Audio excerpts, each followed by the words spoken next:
Well, hello, Leonard. How are you doing today? I am very good. How are you? I'm doing good. I'm so excited to have you on the podcast and talk about your journey working with youth and everything that you do. So, you are originally from New York, is that right? That is right. Long Island, New York. Went there for my formative years from 1 to 17, and then I went to college at the University of South Florida, and I stayed in Florida for a little while after that. All right. So, how was that experience? So, in Florida, started in New York, went down to Florida, and now you are in Maryland. So, how'd you end up in Maryland? Well, after I graduated college, my first job was a police officer, and that didn't go too well. I thought I was going to go in and change the world, but it didn't. There was a lot of forces working against me with that, and I got into corrections because I wanted to actually help people. Really, I wanted to get into juvenile facility, but I didn't. My first real job offer was from a federal correctional institution in Miami, Florida, and so I took that, and I wanted to get into counseling guys that were about to be released or just had struggling in prison. Mhm. And I ended up going through the ranks, getting promoted, and then got offered the job to open up an institution in Maryland, which I ended up in Maryland about 1994. Wow. Wow. So what was that job? So you opened up this institution where how was that? Like was that a big task? That sounds like a really big task to jump into. Well, nobody's there at first, and all you're doing is, you're a moving company. You're getting desks where they should be. You're checking security, the fence, and all see making sure all the buttons and stuff work, make sure the electronics work, make sure the armories, have what it needs before anybody comes to the institution. And then we brought guys from all over the country uh, to open up the institution. So I went there in about May, and we actually got our first group of men that were incarcerated in December. Mm. So you started there and now you are kind of in a position of guiding younger youth through their journey that may have been through the system and going in and motivating them. So tell us a little bit about what, that journey of starting there, but now you're more in this role model mentorship role where you're giving back to the youth and trying to set them back on the right direction. Yeah, well, when I first walked into an institution, and you always hear, where are the black men at? And when I Mhm. walked into a prison, I said, well, here we are. Most Mm. of us are here, which was, disheartening. But also, you talked about being a role model. I wanted to be that person to let them see another side of, what law enforcement could be. So that was always my goal walking into the institution, was to be a role model and try and be a helpful figure, because there's so many figures in a institution that aren't helpful, and the environment just wasn't helpful.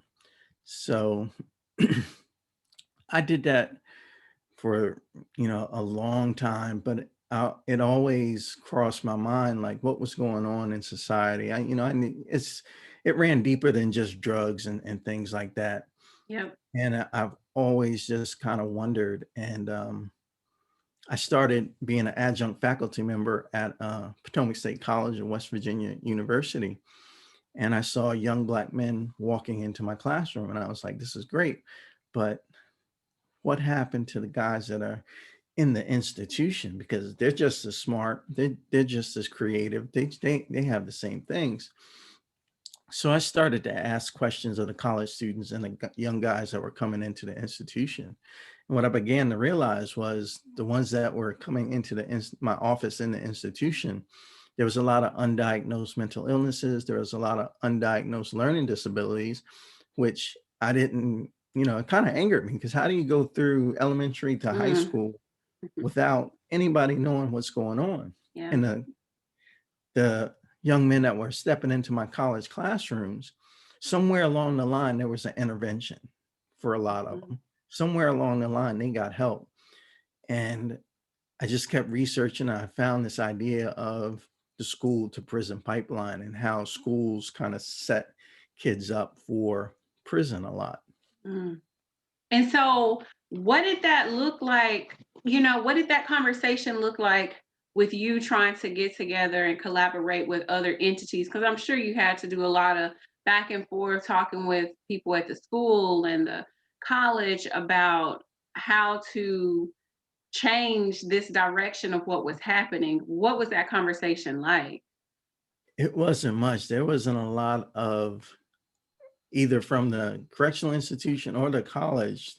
It was kind of like, well, that's your thing. If you want to research that, Mm, we're not going to get in your way. But there was no, they weren't letting me collaborate very much. So I kind of did it on my own.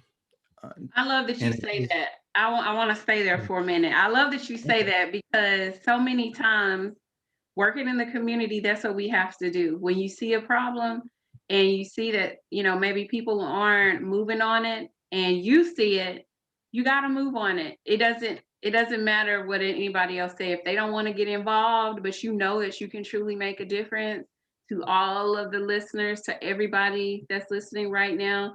If you're that person, move on it. What other advice would you tell somebody right now if they see something in the community? I mean, everything we got going on now, COVID and injustices and things like that. Like, what would you say? What else would you say to somebody? Well, it was deeply personal to me because I saw how a lot of my peers were caught up in it and how I could have easily been caught up in it and was just blessed not to be caught up in it.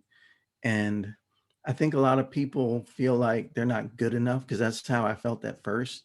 Like no one would care about what I think Mm, or what I was, because that's a lot of the pushback you'll get, but it's to cause you to stop, mm, like crooks will always give you a way out. Like Martin Luther King, they said, if you chill out, we have a government job for you. We can, put you on a platform. If you chill out, chill with this civil rights stuff. And mm, he did. And you saw what happened. And that's a message for a lot of people. But, you know, I I couldn't get past it because it was that personal. And I think if you're out there and you're thinking about getting involved, get involved. I told guys that would leave institutions, I said, you're my future warriors. I mean, you need to go out there and talk to the youth, talk about your experiences.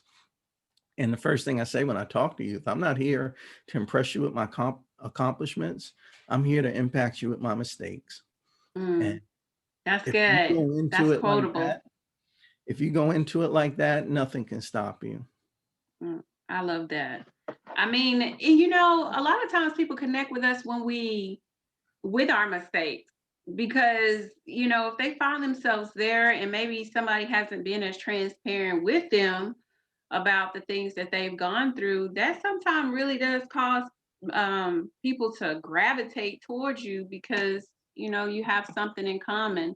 I worked with a lot of kids in an after school program as a community health worker. I did after school programs in South Dallas for almost 5 years, and many times, working with different kids, not everybody wants to work with kids that they say that are, at risk, which I don't really like that term.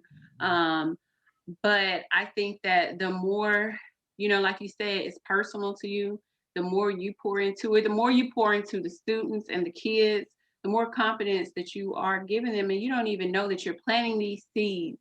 So, what has it been like seeing kids that you've worked with young, but now they've grown up and they've kind of gotten on track? What's that experience been like for you?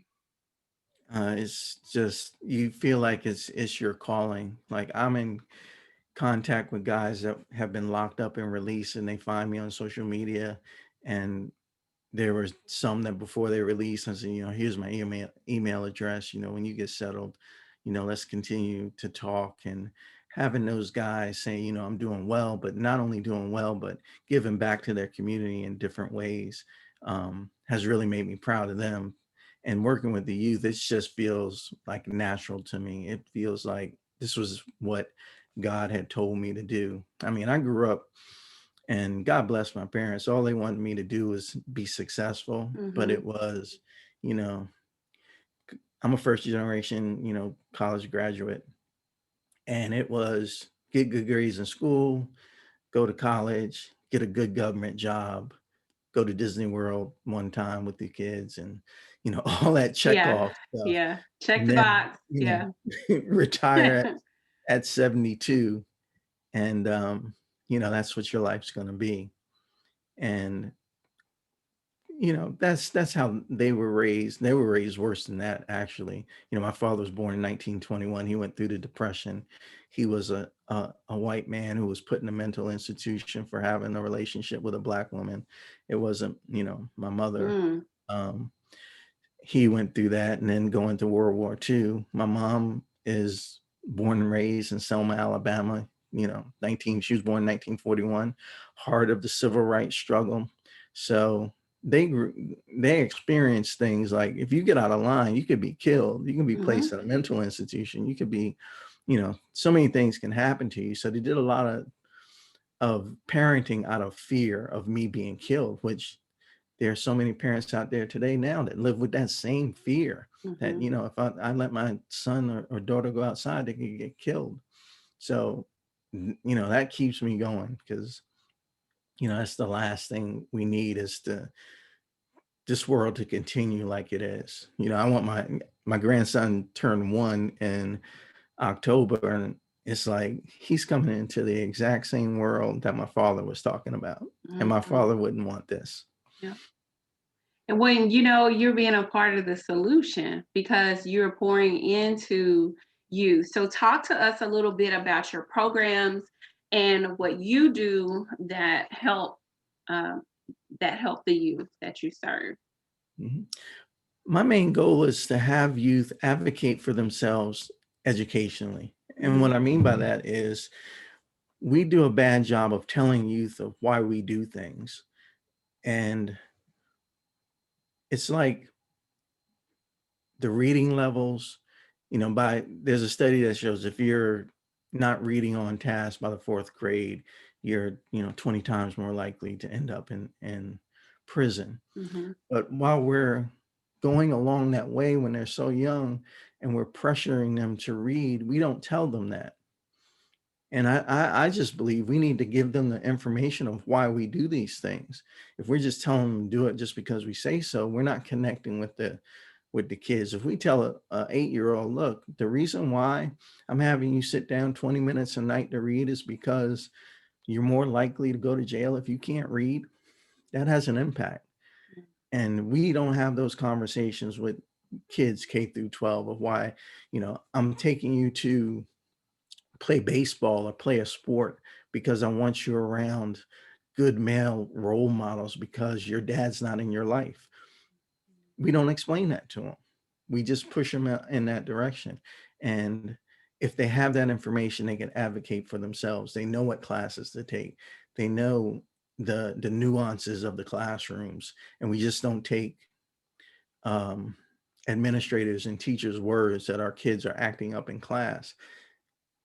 And that's a lot of the school to prison pipeline, is the implicit biases of educators when it comes to behaviors, especially young Black children and children with disabilities and things like that. So I want them to have all that information, um, so they can be the ones to say, hey, this is why I'm doing this. This is the direction I want to go in my life, and tell people instead of letting people push you in a certain direction. Mhm. I think that's powerful. I'm very passionate about kids speaking up. When I was younger, I was very, very shy. And so people find that very hard to believe. And so I didn't really speak up when I was younger. And I didn't really find my voice until I was a little bit older. But working with kids, I found myself really pushing them on how to use their voice and speak up, even when they are at school. There's always a way to say certain things, but it's still really important for them to speak up about when they're not being treated right.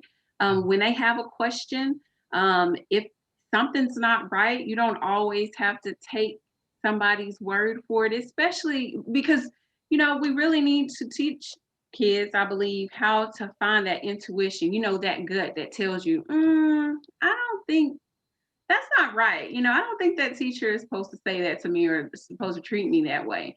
So, whenever there are kids, or maybe you've had to deal with kids that find it so difficult to do that because Mhm. out of fear or they'll get in trouble, there'll be some retaliation.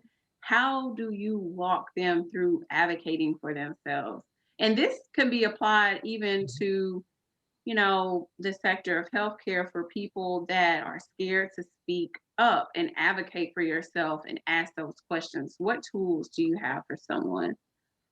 Steve Harvey has this great story on how he went to a career day and told his teacher that he was going to be on television, and she Mm. wouldn't allow him to use that as his career day demonstration. She said, "Be more realistic with your dreams." And he refused to do that. I've heard that story. Yeah. And eventually, Steve Harvey was everywhere. Miss America pageant, and you couldn't turn on your TV without seeing Steve Harvey. And what he did was, when he first made it big, he bought that woman a TV, the biggest one he could find. And he said he did that every year. Hmm. And I say that because sometimes we think our superpowers are something to be denied. Like Mm. if I'm a talkative kid and I'm constantly being told to shut up, that's not the message that educators should be sending. We should be harnessing that in a way to help them. And it's tough for kids to advocate for themselves when they're younger, but you can form that baseline. Like, be that parent that's, first day of school, you're gonna know my name. Be that parent that if something goes wrong, you want to know about it first. Be that parent the teacher is going to call you. I tell educators, the first call, if your first call to a parent is Mm. about something bad, you messed up. You started off on a bad foot. Explain And why. If can you explain that for people? I get because it, but yeah. you need to build a connection. I'm not going to answer the phone if everybody, every time you call, is just something bad. But Yep. if you start that connection from day one, like, hey, I'm happy to have your child in my classroom. I'm happy to hear if you have any questions about anything, please feel free to contact me. School administrators need to be, my mother never wanted to walk into the school. She never wanted to walk into the school. Whatever the teacher said was what the teacher said. But I think she didn't want to walk into school because of her own experiences. School should be a place where parents want to walk in, where they feel like they're going to be greeted. They're not a burden to what's going on. They're the reason why you have your job, and that's how they should be treated, regardless of their own, social economic place in society, regardless of, anything else. They are the ones why you have your job, and they need to be treated appropriately. I believe all schools should have coffee and donuts for parents to walk in, just be a welcoming place for, just so if anything does happen, they feel like they can come in and talk to you. Mm. Now, there's a responsibility on our part. I remember being in a school and this mother was just going off. She was really upset. And I had to walk up to her and I said, "Ma'am, do you want to be seen or do you want to be heard? Because right now you're just being seen." Nobody's listening. Ears are shut. I said, "Take a deep breath and I guarantee you, and I will help you be heard. Just, let me know what's going on." Mm. And, there's a responsibility on that part, but we have to be that parent. We have to be that educator when there's not those around. It's kids won't, you have to connect with the kids. If you won't get correction without connection. They're not going to listen. And you have to build that correction from day one when they walk into the door, You school. won't get correction without connection. You got some tweetable quotes. I'm gonna have to put these in the shout notes. I love that though, and it's so true. So coming from law enforcement, and making the journey through now working with youth and everything going on in the world with law enforcement and how some youth may feel interacting with law enforcement. What is your message to people on how to bridge that gap? Because there is a gap there between Black and Brown kids and law enforcement. What's your message on how people can build the build a bridge and be more of a role model in that space? This is tough because about 6 months ago, I was driving and there was a cop in front of me, but he was driving under the speed limit. Now, I've been a cop, and even though it wasn't for a long time, I understand that sometimes this is done out of fun to, nobody's going to pass me. But I'm in a place in my life where I'm going to pass you if you're not driving the speed limit. So I did, knowing full well that either two things are going to happen. Either he's just going to, give me my kudos for being brave enough to do that, or he's going to pull me over. He pulled me over. And the conversation didn't start well because his first words were something like, "Do you have any common sense?" And I know not to escalate the situation, which young people we have to have that conversation with young people. Mm, The object is to stay alive and and I tell young people, get that camera on and get as much information as possible, but do not escalate the situation. Because even if you are innocent, you run the risk of breaking some kind of law, or you run the risk of getting arrested for nothing, and that's still going to cost you money. So the object is to get away, to get out of that situation as soon as you can. And my reaction was, I don't, I don't think that's part of your job. And we went on a little bit and he wanted to lecture me. And I was like, you can write me a ticket if I'm going over the speed limit. And the one thing we have to know when dealing with law enforcement, they don't have to tell you why they pulled you over. And there's a misconception out there with that. They don't have to give you a reason why they pulled you over. And mm, you are under no obligation to respond to questions like, where are you going? You don't have to answer any of those type of questions. But if you're getting a lawful order of driving a vehicle, you do have to provide your license and registration, regardless of the reason. If they give you a reason why they pulled you over, you do have to obey those lawful orders because you are driving a car in whatever state and you're under mhm, that regulation to drive. That's why you have that license. So they can call you for that license and registration at any time.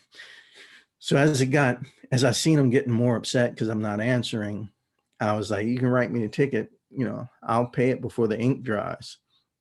And that continued to agitate him. Now, mind you, I haven't identified myself as law enforcement. And he keeps escalating and escalating. And he wanted to tell me his job. So I threw out a few words to let him know that, you know, I'm law enforcement. I knew some key words that would, raise his attention. And eventually, I provided my ID and he was like, "Why'd you give me such a hard time?" And I said, "Why'd you give me such a hard time? Because mm, I know you don't have any evidence of me going over the speed limit. I know you don't have any evidence of any wrongdoing." I said, "You got butthurt because I went past you. And I would hope you wouldn't do this to another citizen that doesn't know better." mm, And he walked away. But I got all the information. What I tell people is get all the time of day, officer's name if you see the badge, any cars that are around, get all the information that you can. And it's best if you're having a community that's having trouble with law enforcement, is to find a local place like a church or something. And mhm, everybody brings, when they got pulled over, any interactions with law enforcement, because that provides documentation. You can call all you want and say, "Officer so-and-so did this." But when you have "Officer documentation. so-and-so documentation on this day, pulled this person over. He looked like this at this time. He pulled this person over, didn't give him a ticket, didn't give him a reason, pulled this person over, didn't give him a ticket, didn't give him a reason." Now you have showing patterns of behaviors of law enforcement in your area. And that is powerful. And Mm-hmm. that's the the ammunition, and I don't like to use that word, but that's the ammunition that we have, Mm-hmm. is that unity of bringing our information together, sharing our experiences, or else it's just, to them, it's just a random, and we see it all the time. An officer involved in a shooting has 20 other incidences that nobody ever talked about. Yeah, and that's what is the hurt. That's the frustrating, part. But as a You know. community, when you start seeing, okay, Officer so-and-so just pulled over 5 people, didn't give them a ticket, didn't give them a reason. Now you can stop things from happening. Maybe there is a problem, maybe there isn't a problem. Maybe he's being nice, he didn't give a ticket. Maybe he's pulling people over for the wrong reasons, but at Mm-hmm. least you have a start for information. And just for parents or people that are involved with the youth, it's, you have to have the conversation, and you have to stay out of your emotions when you get pulled over in any interaction with law enforcement. I can tell you that. Stay out of your emotions and keep information either in your head or recorded on a phone. But don't do anything to escalate the situation that may cause you to get into trouble that you may have not been expecting, and have them, they know the law better, probably better than you do, but all you need to do is get out of that situation alive and then go from there. I appreciate your feedback and you sharing that, because it is certainly something that I think about. My husband, nephew. I have a son, and we've been in a situation, and it is not a good situation to be in when you don't know. You're like, what is going on here? This is not right. I know it's not right, but I know that at the same time we need to be calm so that we can go ahead and move forward. Mhm. So I appreciate you sharing that. Even So take the ticket if you have to. I'm sorry. no, go Go ahead. ahead. What did you say? Take the ticket if you have to. Oh yeah. Yeah, don't Mhm. don't let a ticket end in an arrest. It's Yeah. not worth it. Oh Yeah. no. Yeah. So I want to shift gears here a little bit and Mhm. talk a little bit about this amazing event that you have coming up. And so it is the youth conference. So go ahead and tell us, like, what made you want to do this, what inspired you, and how can people get tickets to join? The Youth Champ Conference is a product from, I wrote a book called Youth Champ Striving Through Your Teen Years.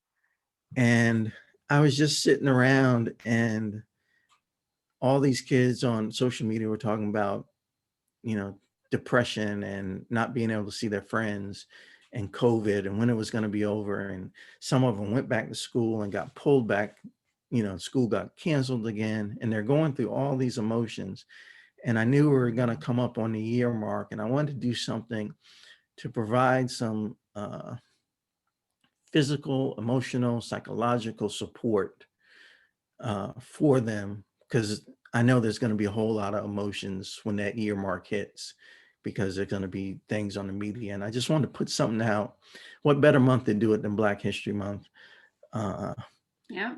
and and I just kind of threw it out there, and with no speakers, no idea what I was doing, no way to get tickets.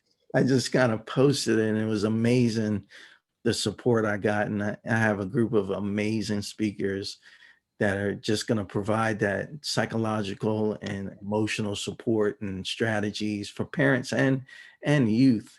It's on Eventbrite. It's called Youth Champ Summit. Uh, I'm really excited. January 1st, I think there were 5 tickets sold, and it's free. It's all free. Yeah. Speakers are free. Got free door prizes for everyone in attendance, a free swag bag, virtual swag bag for all the attendees, which will keep them connected with the speakers that I have. It's just been a dream come true. There are now, I have maybe 12 tickets left. Eventbrite has came to me and said, would you like to increase your ticket allotment. And I said, I sure will. Um, Yay! So that's so I was like, awesome. yeah, I got an email that said, you're about to sell out, you know, and you still have a little more than a month. And I was like, I'll raise my tickets, my incoming tickets. It's February 20th, virtual 9 a.m. and 9 a.m. What time zone? Eastern time. Chip Baker, one of the speakers, has Success Chronicles on YouTube. He's interviewed people like Charlie Ward and Carl Lewis. He has amazing grow through what you go through. Brad Butler, IEPs to degrees. Some girl named Tasha Whitaker, living her best That life. would be She's, me. she's gonna bring the fire. I know. Jamesetta Cleveland, a sports mom dealing with having a young athlete and young athletes taking it to the next level and using their gifts for education. And Arthur Mitchell, who is going to bring he has a great story of how he was bullied and growing up. He had a eye disease and he was bullied growing up and how he grew through that. You know, just amazing people. It's going to be an amazing experience. Their I'm so teachers. excited. I'm so excited. I know. And the thing is, there's so many kids that I know are going to get so much value from all of the different topics that we're going to be talking about. I mean, because you got athletes, you got the importance of taking care of yourself, you have the stories of, being bullied and just so many different things that kids will be able to take from. It's been a hard year for everybody, for parents and kids. Many of them, they're not able to have that outlet like they may be used to, whether it's sports or extracurricular activities. And they're dealing with things, I was telling one of my friends the other day, kids are dealing with stuff just like adults are too. I know that we're taking care of the household and things like that, but kids not able to get out and socialize or do the things that they've worked so hard to do, because many of them work really hard with the activities they do. And it's just sometimes they may find themselves in a funk. So I think that this conference is going to give them the spark, the energy that they really, really need to kind of jump off into spring break, I guess you could say, Yeah, for the yeah. next month. It's going to be a big reset. I think is Yeah. we're going to leave there inspired. I'm excited. I wish it was this weekend. I just want to get it in, and it's a goal for me to do it one every 3 months. So You're I gonna do want to it. make sure that the kids know that they're supported, they have an outlet, and introduce them to some great people that they can stay connected with and follow and keep that inspiration. I don't want it to come in and motivate them for 3 hours. I want them to take away Hmm. and be able to stay connected with people and the great people they can stay connected with and build their future. Because you never know. They may connect with somebody that will really, really build that connection and help them through a journey or help them through something that they're going through. So, man, I have really enjoyed talking to you today. So, I have a couple of questions for you before we go. Sure. So, you stay so busy, pouring into so many people. The work you do is really important, but I'm sure that it can be a little draining, when you're pouring constantly into people. So, what do you do for self care? What does your self care routine look like? Most of the time, I just spend it with family and friends, just relaxing, having that time carved out. You know, tonight I'm going out to eat with my son. So, those type of things, staying connected with my daughter and my grandson, sending them messages, making sure I'm taking care of those little things, and mostly finding time to exercise, do some type of exercise, and make sure I eat right. And that keeps me stable. I didn't realize at one point I got so complacent. I was up to 227 pounds. And I'm 5'7". So you know, I work out a lot, but I didn't realize, what a lot of my sedentary lifestyle was doing to me. And being a black man, we do have in my family history of high blood pressure, Hmm. history of kidney disease, and I've been more aware of those things, even though I've been very healthy. But that can take a turn. That switch that's in my genetics can be turned on at any time. So I do have to be aware of that. Yeah, I think that's important. Look, I got me a new toy. I got me a new Fitbit. Just last week, I got me a new Fitbit. So I've been getting my sweat in, my steps in.